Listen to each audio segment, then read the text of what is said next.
it's possible to back up from like the specific diagnosis of fascism, but in the same way that you might say that something has like flu-like symptoms, even if it's not the flu, those flu-like symptoms are still bad.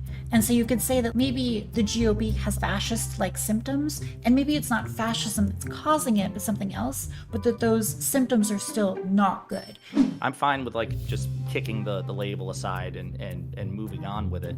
But again, I would be curious how you would label the troubling elements of the Republican Party. We did it, guys. We won the debate. It's not fascist. Well, no, okay, no. We can go through a list and like we can describe qualities of Mussolini's Italy or Nazi Germany, which are like the two go-tos for historical examples of fascism. And we can come up with all of these things that were policy decisions or, you know, ways of using rhetoric that these regimes engaged in. But I think the problem with that is that like you can look at something like nationalism or like nationalizing things, taking control of industry. And that could be like a quality. That was like something that was done. Privatization was also done, you know, in Nazi Germany.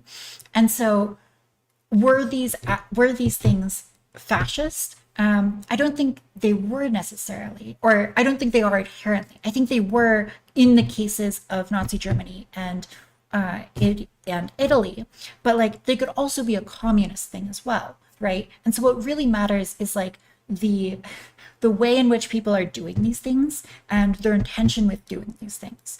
And so I think that we look at the GOP and we look at like some of their qualities, like for example, like this exaltation of masculinity. I believe it's Umberto Eco who like brings this up as like an element of fascism. Maybe like that could be, that is something that these fascist regimes engaged in. But like if we look at a regime or political philosophy and we observe that it has this exaltation of masculinity, that doesn't make it more fascist necessarily. Because there's a lot of reasons why someone could engage in that kind of praise of masculinity. And I think it's the same thing with many of these other qualities. So I think that you have to really go to like the core of the ideology and how people are making decisions and what their goals and values are to decide if something is fascist. And so that's when I say like what really matters is like, is it an affirmation or rejection of liberal principles? And what are the values that supplant them? Like is the value that's supplanting it this like all-consuming, you know, desire to elevate the state? I want to push back on that a bit because I'm certainly not making the argument that all of these traits individually, or maybe even necessarily in aggregate, are inherently fascistic, but certainly not individually. And that's why I don't know if it's entirely fair to pull it like one or two examples of like, okay, well, we can conceive of situations where this wouldn't manifest itself in a regime or in a movement that we would describe as fascistic. Because I feel like we could probably do that about any set of traits that we would associate, you know, with things that are bad. I mean, like, you know, you could probably associate like authoritarianism or something like that. You could probably, you know, use that to paint a parent-child relationship. Is a parent authoritarian? We wouldn't think of it that way, but I'm sure like if you break it down into its constituent traits, you could pitch it that way. So and there are leftists on Twitter doing exactly that. Say what? Well, and that's not a new thing either. Like that's the like Hobbes and Locke both, like the defenses of unitary authoritarianism as a political theoretical concept often get built on like patriarchal family structures. So it's not weird to think of the family as authoritarian in a way. No, I don't think. Yeah, so I don't think it's even a spin. I think it just is in some ways. Yeah. But I don't think I don't feel like that is something that we would immediately refer to it as, right? Like if someone said, hey, did you know that, you know, your mother was authoritarian? I think if someone explained it, it'd be like, okay, fine, fair enough in its most technical sense, but we still wouldn't describe it like it wouldn't be our first instinct to refer to it as authoritarian. I'm not sure you could come up with many examples of like defining a political movement in a certain way that those traits couldn't be ascribed to a different political movement that you would not immediately associate the two. I don't buy that. I don't think that they have to be inherently, that every individual trait has to be inherently unique to fascism for once they're applied in aggregate to a movement for you to describe it as fascistic? I don't think they need to be unique. I guess what we're saying is what the aggregate looks like is historically particular. And that's something that I think, like, so I think one of the reasons people like warn people in these conversations away from like Echo's like 14 points or whatever is because it does tend to that, just like we keep trying to add things to the definition and then it keeps catching more things, and it sort of makes a claim that there is, I mean, it's literally what he calls it, this fascism, that is like there is this thing behind it all, which just doesn't seem historically to be the case. Like even if you just look at the development of Nazism in Germany, like the economic policies, the rhetoric, the myth making that they undertake is different at different times. It's pragmatic in a lot of ways. There's a Well, root yeah, to it, it's but it's ideologically pragmatic, inconsistent. right? It's Yeah, ideologically. so this is why I think why we want to fight about it, right? Is because it's not like we don't have a dogma of fascism that we can point to and say, well, here's what it is and here's what it's not. Here's what's in and here's what's out. It is, yeah, it's inconsistent, right? So we've got to kind of fight about it. And then I just don't know how useful that is when we've been fighting about it literally since fascism as a term was developed, when what we could be doing is saying, okay, so how do we respond to these things that we might all agree are troubling? Maybe we can agree that they're fascistic. Okay, fine. What does that do for us? Not a ton. Are they bad? Yes. How do we deal with it? And how should voters respond? I think those are the more interesting questions than like trying to Well, pin down what fascism is specifically. I mean, I guess, I mean, I don't have a problem if we want to modify it thusly. I just, there again, like, okay, troubling. I mean, I feel like we could break down the various components of the Republican Party, and many of them, you know, are not inherently troubling, but when you pair them with other things, I guess I just feel like this sort of analysis and then appealing to specific historical incidents like Mussolini. Mussolini's version of fascism wasn't identical to Hitler's, but we consider both of these fascistic or fascist regimes. So why are we drawing an arbitrary line? Is it because the time span involved? I don't know. I just, to me, it smacks of Wait, I disingenuousness. missed just like a sentence there. There are two regimes that we both consider fascistic. Which are they? Mussolini's and Hitler's.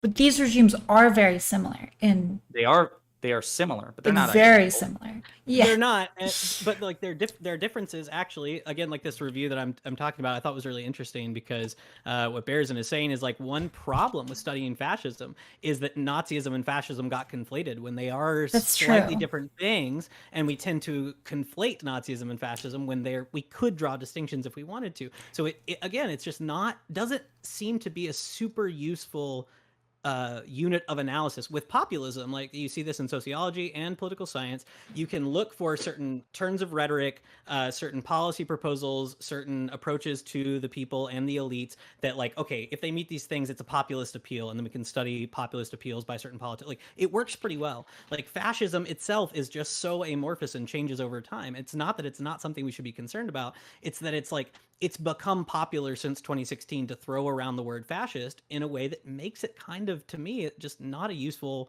thing to talk about as an essence. I think So the other does thing is that like from its conception, fascism was this like often very esoteric ideology. Like you go back and read writings by Giovanni Gentile, and he's citing Hegel, and he's talking about like the spirit of history and the will of the people, and like fascism is like whatever moves history forward via like the will of the people via the state, which is like it's a very esoteric like way of describing things. It can really like include a lot of different things within it, which is why I think that like if we are going to use fascism, we have to like focus on like the very specific values of fascism. And I think that like also part of the problem with some of these like point by points is like, so Rum1n8, you linked this, Google document, and like a lot of these things are like things you can apply also to like the Democrats, like animated by a sense of vengeful victimhood and an obsession with like the plot. It's like it's such a broad category where like Democrats are very much like the kind of people who believe that they are bereaved, and very much the victims of like a historical narrative. I don't think that makes them fascist. Well, no, neither would I, because I don't think you could easily pair them with most of the other things on the list. But that's my point. I'm not making the case that if you break these down to you isolate them to their constituent components and say, okay, this obsession with masculinity. So are 80s movies fascists? 80s action movies, is Rambo fascist, or is Rocky fascist? I would say no, because there are other traits that it would need to have in conjunction with, this obsession with masculinity. So again, I personally don't find that particularly. So I don't want to say I don't want to say honest, but if it really is a matter of look, it's just too far removed from the historical context of Mussolini and Hitler. That's fine. We can pick. I'll defer to you. But then I wonder if you all could pick a label that succinctly captures the troubling elements of the Republican Party, that someone couldn't come back a week later and say, I really thought about this definition you provided.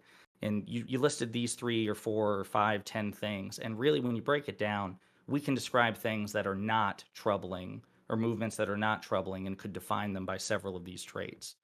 So again, I, it doesn't seem like anything would hold up to scrutiny, in my opinion. I so just let want to me. I want to pop in for like 2 seconds because I think it's important to kind of clarify something, which is like the value of labeling something, right? So I'm not sure. I could be wrong. It feels like I'm almost hearing two potential utilities being suggested for the label and term fascism, right? One of them sounds more diagnostic and clinical. It's like to accurately analyze and capture some sort of descriptive label and then to some extent diagnose this thing, this entity, whatever it is, as fascistic, right? So like a diagnosis. But I feel like in Ruminates, what I'm hearing is that there's a bit of this diagnosis piece, but more so it's kind of this like warning and prognosis, right? Where there's this concern of like, I'm not as concerned with like the clinical, like, yes, this is a fascistic, it is fascism. Your concern is, and in part probably motivating the use of the word fascism, is there is in your mind evolving this sickness essentially within that you would characterize as fascistic in nature, and your prognosis for the GOP is abysmal based on this thing that is occurring within it, less of like a I need to diagnose a thing. Am I correct in understanding that like part of the utility of the label is different between the both sides? I mean, I don't want to speak for Laffy Taffy and for Eucharist. I don't want to speak to them, but as far as like my motivation behind it, I mean, I do think that it is a relatively accurate diagnosis. Again, by breaking down the various traits, they clearly disagree. But I'll also cop to the fact that um, it is such a politically potent word. And I do agree too. It's often overused. Anything we don't like is fascistic to a lot of people. But there's power behind the label of fascism. It gets people's attention. And so there is certainly utility in that if you're trying to scare people away from or caution them, make them pump the brakes as far as the trajectory the GOP's on. But I would still believe that it's a relatively accurate diagnosis. But if it's not going to be something that we can even move past, I'm happy to move to something else. I would just be curious how taftaj and Eucharist would more accurately or unimpeachably define the troubling elements of the Republican Party. Wait, what you said about labeling it as fascism being properly scary, I think is really important, right? Because what we're talking about in this, the second thing that you mentioned, Erudite, like this idea that what we're looking for is a kind of prognostication of like, this is where things could go much worse than they already have in the future if we don't address it. And so we're trying to like scare people. Perhaps I'm not assigning motives to you, but it is a scary label, right? To be called a fascist or to be told that your political movement is fascistic it should be a scary thing, I think. And so I think one of the concerns that I have, going back to why I wanted to talk more about like the voters, is what we're actually accomplishing if we convince people or try to convince people accurately or inaccurately that the GOP is fascistic as a whole, or that we can properly characterize it as that, in the sense that, like I said, I think what we've seen actually, like in January 6th, right, is the actual institutional democratic mechanisms working against the populist or maybe fascistic impulses of the people who currently held power at that time. This pushback that tried to convince a bunch of people that, oh, they're trying to steal the election from you, let's overturn it, and it just didn't work, right? And so what I think you get if you take this tack to your I'm going to invent a character maybe for the rest of this debate. Your grandma GOP voter who just has average red state political views, is maybe ambivalent on Trump, maybe votes for Ted Cruz, I don't know. But you're like, well, they're fascists and you're a horrible person if you keep voting for them. I don't know if you accomplish much but entrenching people and leaving only the fascistic elements of the party in power. As opposed to some of the more tactful alternatives. So maybe that's something we could talk about that would be more productive. I could just Yeah, no, no, go ahead. Sorry. I'll just be very quickly. Just speaking to what Erudite said earlier, you could maybe it's possible to back up from the specific diagnosis of fascism, but in the same way that you might say that something has flu-like symptoms, even if it's not the flu, those flu-like symptoms are still bad. And so you could say that maybe the GOP has fascist-like symptoms, and maybe it's not fascism that's causing it, but something else, but that those symptoms are still not good. And so you can point to rejection of science or something and be well, maybe it's not fascist in the very specific historical sense, but it is bad in the same way that fascism is also bad in this area. And so maybe you could do that tact as well. So you have options for sure. Not to cut you off, but there's 2 points of I just pulled it up to make sure I was remembering it correctly. There's 2 points of Echo's 14 points that I think are really useful on this, right? That I think are in tension that make this less useful as a rubric than we might want it to be.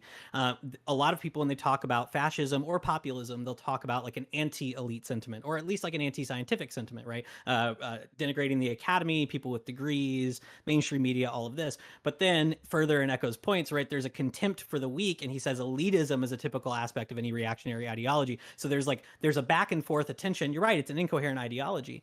But so yeah, I think we could tackle an anti-elitism properly and say, yeah, there are experts that we can trust and blah blah blah. And then there's also an accompanying elitism that says, well, you ought not to be listening to these people who are holding themselves up as political elites within the party because they're dumb and wrong, and here's why. I think we can do that pretty effectively without having to pin it down as necessarily fascist. I don't know. I don't know if I'm making sense. I think overall you all are making sense in the fact that you clearly again disagree with the label, but so again, I am fully happy to cop to that right now and just say for the sake of conversation. Sorry, it's okay. Vehicle. You Alberta just people. revving a car in your garage. I'm fine with just kicking the label aside and moving on with it. But again, I would be curious how you would label the troubling elements of the Republican Party. We did it, guys. We won the debate. It's not fascist. Well, okay, no, I'll label. Yeah, no, think, just kidding. The anti-elitism. Right? I've been fighting with some friends about that. I'm in academia, right? I'm trying to teach in higher education, and it's troubling to me to see people roughly on my side basically say, "Screw it, hands off. Nobody should be going to college because it's a cesspool, and all these elites, blah blah blah." That's troubling to me, right? That's something that it's a rhetoric and an approach that I just think is bad, and I want to push back on that, right? What we interpret as anti-democratic because we don't believe in the January 6th stuff, but what some people might have thought was actually democratic, right? Overturn elections, don't trust the, voting certificate, all this stuff, distrust in institutions across the board. I think that's troubling, right? Institutions provide. Okay, so let me interrupt you there because again, I'm just for the sake of conversation because I'm curious. So you would describe the troubling elements of the GOP as anti-democratic? I think that, I would say there's elites that are deceptively anti-democratic. Yeah, they're trying to sell it as we're the real Democrats. Yeah, the real democratic people, little d. Yeah. So I think they're trying to sell themselves to their voters as if they're the real supporters of democracy. You, the people, this is what you actually want. If we actually had a pure democracy, this is what we would support. They are trying to steal that from you. Yeah, but I think they know that that's not the case. Certainly they are trying to sell themselves as being fervently pro-democracy. I don't dispute that, but in terms of the effects of their policy and the things they're advocating for, are they wanting to expand democracy or shrink it? Oh yeah, no, I would say no, right? So voter ID laws, for example, right? So I think that's Democrats support loosening voter ID laws because they're pretty confident that when there's higher turnout, they're going to win elections more. Republicans support stringent ID laws because they're pretty confident if there's lower turnout, they'll win more. Yeah, 100%. But so here's where I'm just thinking about the labels thing because I don't want to get caught up in this again. But it's I feel like we could even quibble over anti-democratic because Republicans still want people to vote. They just don't want certain people, certain demographics, certain places to vote. So is that, or make it more difficult Well, to vote? think So about it like this, is that right? anti-democratic if they still want certain people to vote? Because like the founding fathers and like the liberals of the past, they created a system where like only landowning males could vote, right? But they were still liberals. We still consider them liberals. And so I think that like when you look at the GOP's rhetoric, are they like against democracy as like an idea? Or do they believe that like voter ID laws protect democracy by preventing people from like muddling with elections and subverting the democratic will? I think it's the latter. So I don't think that they've given up on democracy. I think they believe that they're protecting it. And so their rhetoric is still based in a value system, which is liberal. And that's how I would characterize it. Even if like they're wrong, but like their value system is ultimately valuing democracy. I think you're right that there are some people who that's what they think, and I think that's a perfectly like coherent ideology to defend. I also think that there's a decent number of people, political elites and politicians currently, who take the more kind of like Machiavellian mold bug line that this is like what, yeah, you sell it as this to the people, but actually we're doing this because we know that this is how it works, and this is I mean, there was like an power, RNC attorney. I mean, to your point, Chris, sorry, but to that specific point, please. There was an RNC attorney back in, I think it was like March or something of last year, talking about voter expansion laws or about like keeping voter registrations on the books. And Justice Barrett asked, okay, well, what's the RNC's standing here? Like, why do you all care? And they were like, well, it puts us at a competitive disadvantage to the Democrats. Republicans have been very candid. I mean, President Trump said it multiple times. Basically, if the Democrats were able to pass expansive voter like protections on a federal level, his exact words were, Republicans will never win an election again. So to me, it's just like, and again, I don't want to kick this. I just want to make the point. I feel like anybody, you, me, Toph, anybody could find any label to apply to any movement and quibble over it. So sure. I like, even again, the anti-democratic one, it's like, oh, I certainly believe they're anti-democratic, but I feel like Toph could make the point like, no, they still want people to vote. Just, they want to make it difficult for other types of people to vote. So if they want some people to vote, can they be considered anti-democratic? And then it's like, okay, well, how useful, like, can we even have a conversation? Because I don't think you will find a single term, single adjective that literally 100% describes anything. So I feel like we should be careful. I'm going to try to succinctly describe something that I'm thinking along the lines of what Toph just said, like the founding fathers stuff, right? The idea that we could create an institution that, while not being strictly properly democratic in the sense of full-on majority rule, mob rule kind of stuff, has mechanisms within it that protect the broader liberal things that we're interested in protecting.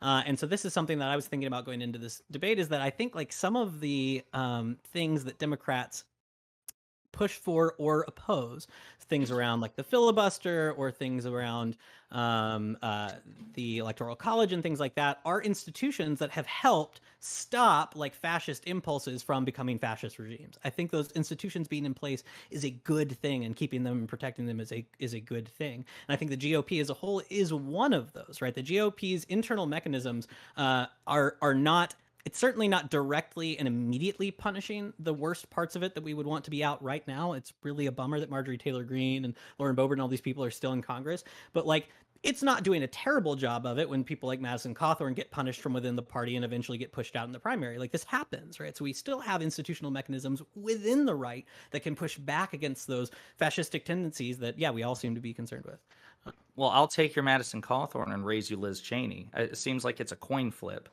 And Adam Kinzinger. Yeah. Okay, so I was talking about Liz Cheney earlier today. I don't want to take Wyoming as typical for anything in American politics. See, man, okay, you Chris, come on. This is what I'm saying. We can quibble over all sorts of examples. We can take Madison Cawthorn, who was from North Carolina, which is not the reddest state. So we could say you're right that the more that states that are more blue or less red are more inclined to punish the extremist elements. He was from the reddest part of a drifting purple state. Like his district was gerrymandered to hell and back. Like so my point is, I don't think we need to do like anecdote Andy stuff and say, well, here's one. I think what we can say is the structures that are there are not yet fully failing to prevent this stuff from being punished.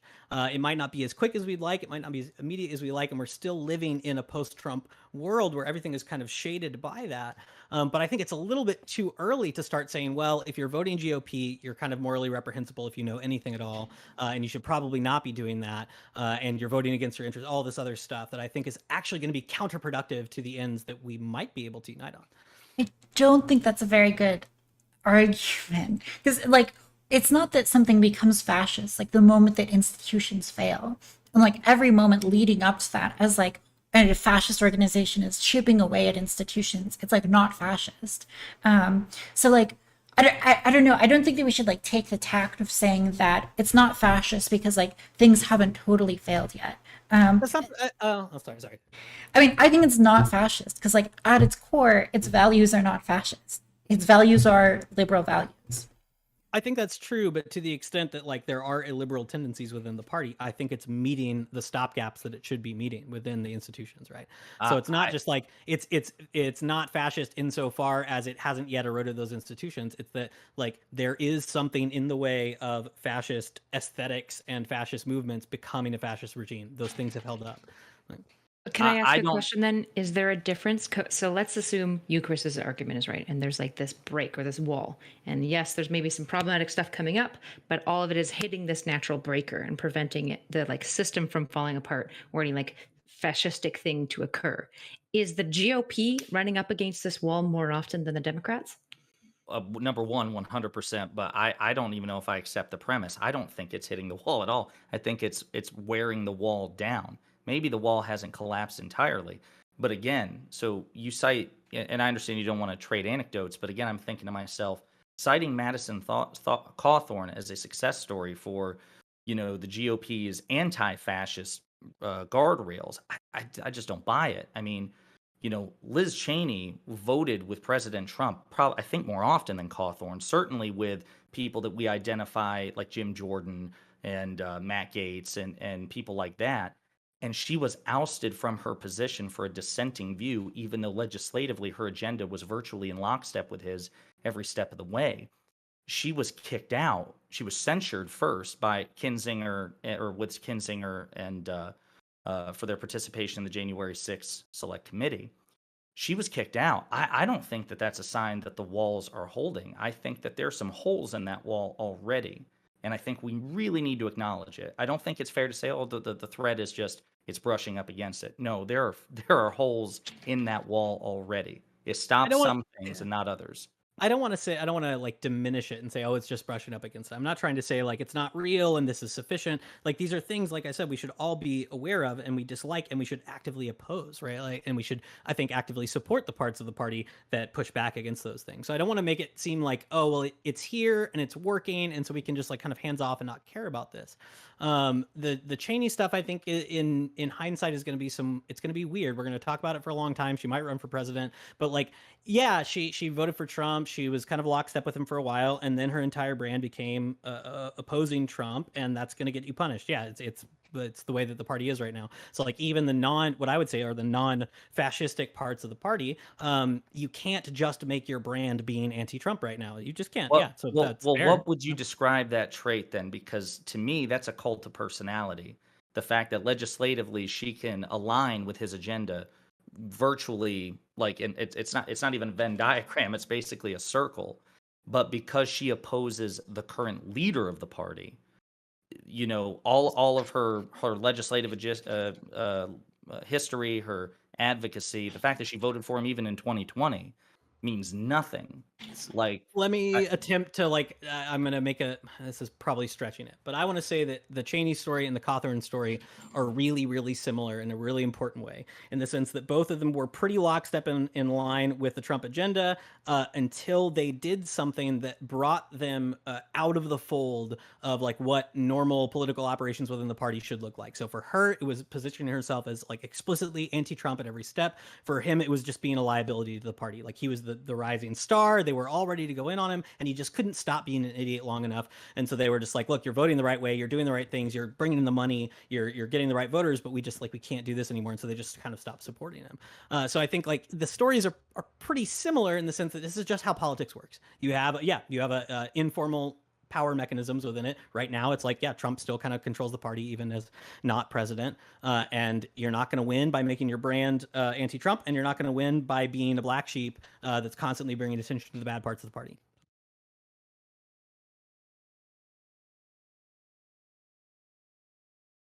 Taffy, do you want to weigh in on that? I mean, I feel like we kind of get into the weeds of like these specific anecdotes. I think that this earlier metaphor of like the GOP sort of like smashing into this wall, and the wall is like institutions which prevent fascism, I think it's a flawed metaphor in the first place. And the reason for that, I think, is because the GOP is like eroding institutions. I think that's true. And I think that that's dangerous. I'm very much like the kind of person who favors like a stable status quo. And I think that like, you know, if you're trying to erode that status quo, you're almost certainly going to end up with something that is like more chaotic and, you know, more dangerous, and probably not even what you're hoping to come from. Like the ashes will not come. So I think that like that's bad, and we can say that that's bad effectively.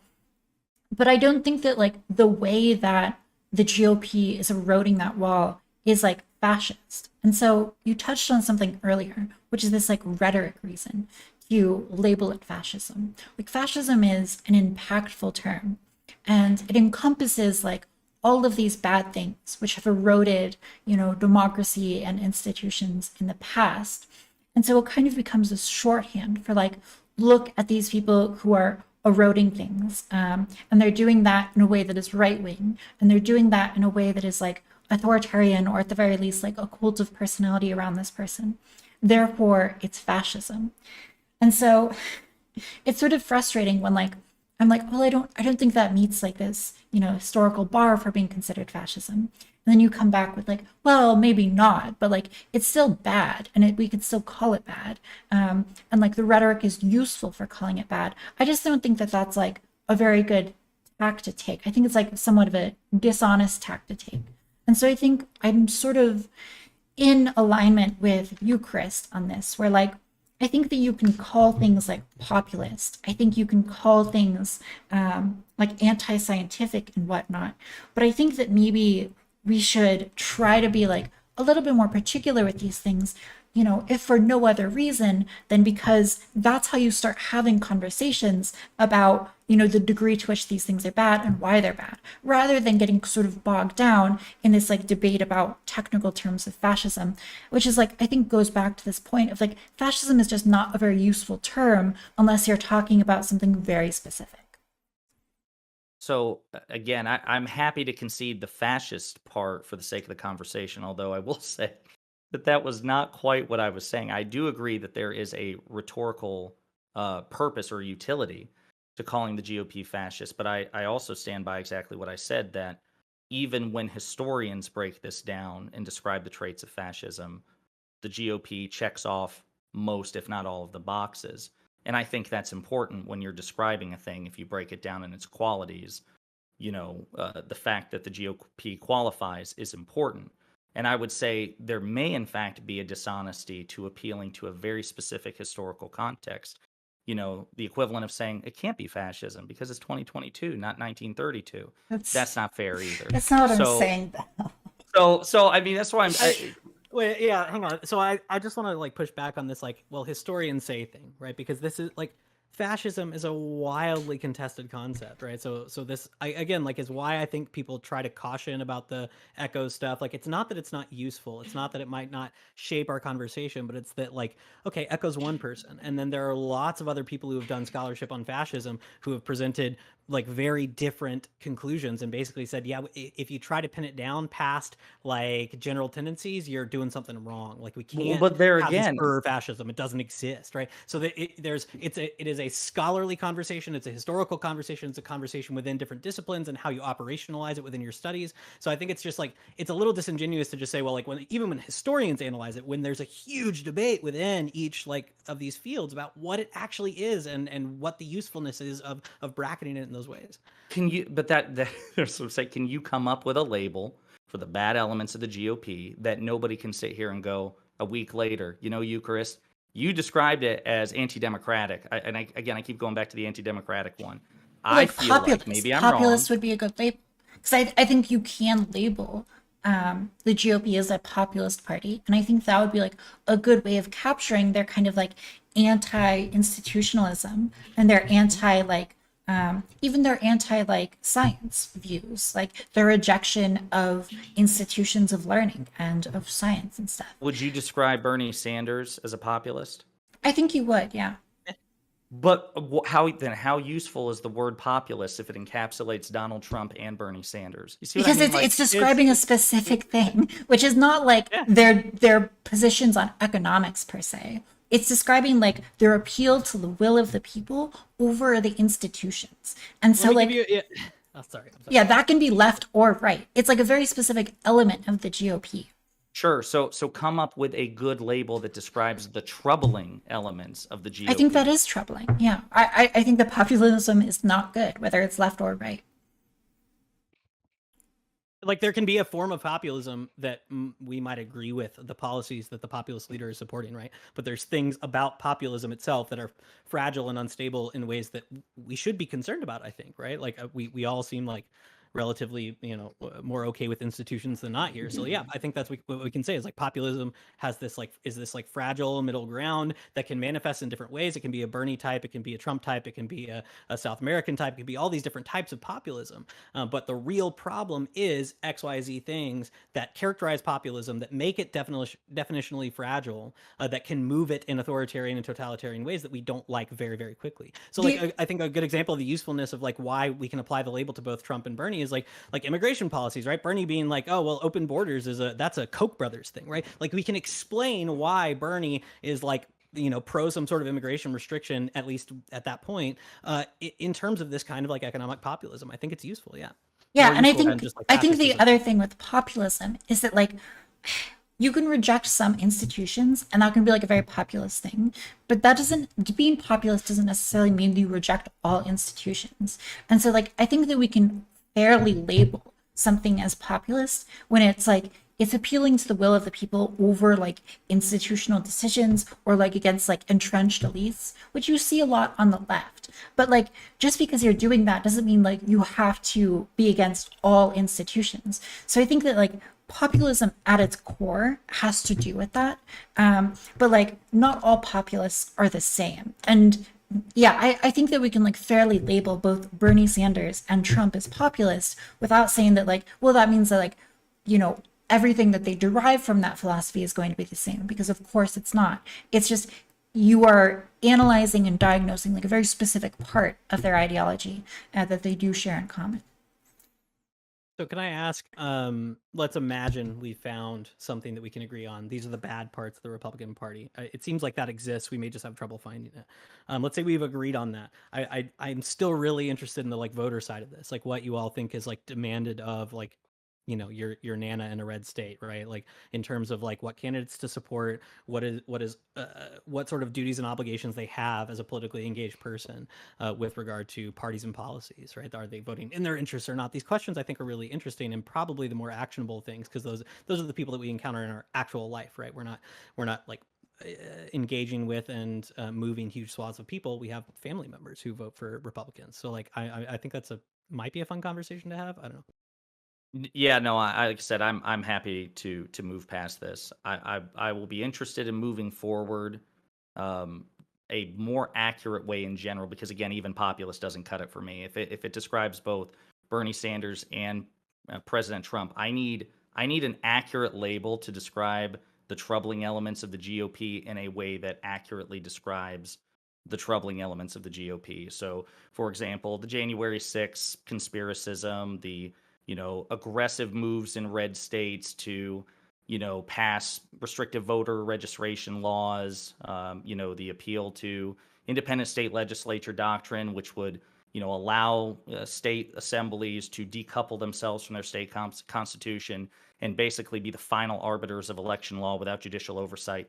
Those things which Bernie Sanders doesn't advocate for, without having to, every single time we discuss it, break down like the specific policy. So if at any point you come up with a better label, I'm happy for it. But yeah, I agree that the fascism thing is not something that we'll come to a consensus on.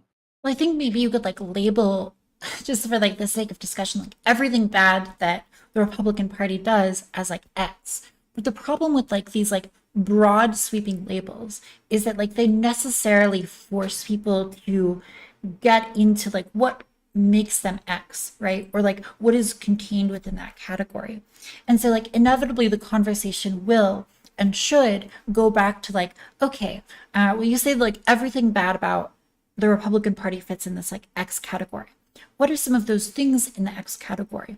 And then you start like analyzing them one by one. And so like I think that like either way you end up going to the same place, which is like debating the individual bad things. So like conspiracism is like one of these bad things where like, for the record, like I'm not a Republican, we've talked about this. I think that one of the big problems with the GOP is like their tendency right now to engage in conspiracism. And so I think that like we can get a lot further in a conversation if we just talk about that like on its own terms. And I'm definitely down for that kind of conversation.